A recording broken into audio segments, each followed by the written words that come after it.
जय श्री कृष्ण साथियों, क्या आप जानना चाहते हैं कि ध्यान अर्थात मेडिटेशन हमारे जीवन को कैसे प्रभावित करता है? तो ये वीडियो आपके लिए है। एक बार एक राजा ने बौद्ध भिक्षु को अपने महल में बुलाया और उस बौद्ध भिक्षुक से कहा, यदि मैं आपसे कुछ मांगूं तो आप मना नहीं न करेंगे? तो उस बौद्ध भिक्षुक ने कहा कि कहिए राजन, क्या कहना चाहते हैं? उस राजा ने कहा, मुझे आपका भिक्षा पात्र चाहिए।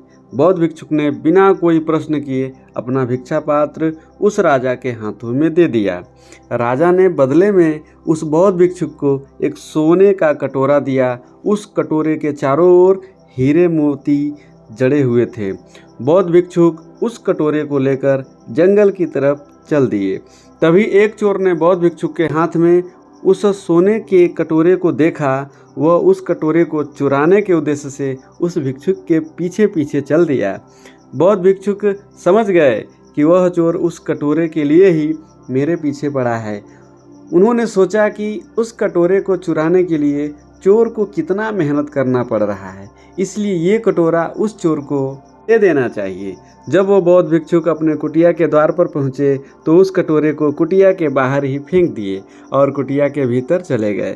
चोर समझा कि यह बौद्ध भिक्षुक इतना कीमती कटोरा जब बाहर फेंक दिए तो इसका मतलब यह है कि इससे कीमती वस्तु कुटिया में रखे हैं। यह सोचकर वह चोर कुटिया के भीतर चला गया। उसने देखा कि वह बौद्ध भिक्षुक ध्यान में बैठे हैं। चोर ने चारों ओर नज़र दौड़ाया, लेकिन कोई कीमती वस्तु उसे नज़र नहीं आई। अब चोर के मन में जिज्ञासा पैदा हो गया कि इस भिक्षुक के पास कुछ नहीं है, फिर भी उस सोने के कटोरे को क्यों बाहर फेंक दिए। फिर सोचा कि हमें इससे क्या करना, अब मैं बाहर चलकर उस कटोरे को लेकर चला जाऊंगा। तभी उसके मन में उठने वाले प्रश्न ने उसके बढ़ते कदमों को रोक दिया और वह चोर उस बौद्ध भिक्षुक के पास चुपचाप बैठ गया तथा उनके आंख खुलने का इंतजार करने लगा।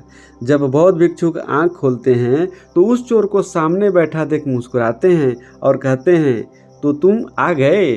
चोर ने कहा, महाराज, मैं आपका पीछा करते हुए महल से कुटिया तक आ गया हूँ। मैं बस आपसे यह जानना चाहता हूँ कि आपने उस कीमती कटोरे को कुटिया के बाहर क्यों फेंक दिया। आखिर आपके पास कौन सा धन है जो उस हीरे जड़ित कटोरे से भी कीमती है। यह सुनकर मुस्कुराते हुए वो बौद्ध भिक्षुक बोले, मेरे दोस्त, मेरे पास एक ऐसा खजाना है जिसे तुम देख नहीं सकते हो। चोर ने पूछा, ऐसा कौन सा खजाना है आपके पास? तो बौद्ध भिक्षुक ने कहा, मेरे पास ध्यान का खजाना है जिसके सामने दुनिया की सारी दौलत फीकी है। इतना सुनते ही वह चोर भिक्षुक के चरणों में गिर पड़ा। मुझे माफ़ कीजिए महाराज, मैं आपको लूटना चाहता था। महाराज, अब मुझे कुछ नहीं चाहिए। क्या आप अपने उस ध्यान रूपी खजाने से थोड़ा मुझे भी दे सकते हैं, जिससे कि मैं भी अपनी शांति को प्राप्त कर सकूं? वह बौद्ध भिक्षुक बोले, बिल्कुल मेरे दोस्त, यदि चाहो तो तुम भी उस खजाने तक पहुंच सकते हो। इसके लिए तुम्हारे भीतर एक संकल्प शक्ति का होना बहुत जरूरी है। यह सुनकर उस चोर ने कहा, महाराज, मुझे तो ध्यान करना भी नहीं आता है। बौद्ध भिक्षुक मुस्कुराए और बोले, तुम्हें इसके लिए कुछ विशेष नहीं करना है, बस तुम्हें एक शांत व स्वच्छ जगह का चुनाव करना है और आसन बिछाकर उस पर बैठ जाना है। इस बात का अवश्य ध्यान रखना कि तुम्हारी रीढ़ की हड्डी सीधी रहे। उसके बाद अपने हाथों को घुटनों पर रख लेना। एक बात का ध्यान रखना कि हथेली सदैव ऊपर की ही ओर हो। अब तुम्हें आंखें बंद करके लंबी व गहरी सांस नाभि तक लेना है। इसके बाद धीरे धीरे सांसों को सामान्य हो जाने दो। अब आती जाती सांसों को महसूस करो। एक भी सांस तुम्हारे महसूस किए बिना नहीं गुजरनी चाहिए। बस तुम्हें सांसों पर ध्यान देना है। शुरुआत के कुछ दिन तक तुम्हारा मन इधर उधर भागेगा, लेकिन तुम उसे अपनी सांसों पर ही केंद्रित रखना। तुम्हें कुछ विशेष नहीं करना है। ऐसा करते करते सांसों में ठहराव आता जाएगा और तुम्हारा मन शांत होता चला जाएगा। तुम गहरे ध्यान की ओर बढ़ते चले जाओगे। धीरे धीरे समय बदला और लगातार ध्यान करने के कारण उस चोर की जिंदगी में भी परिवर्तन आ गया।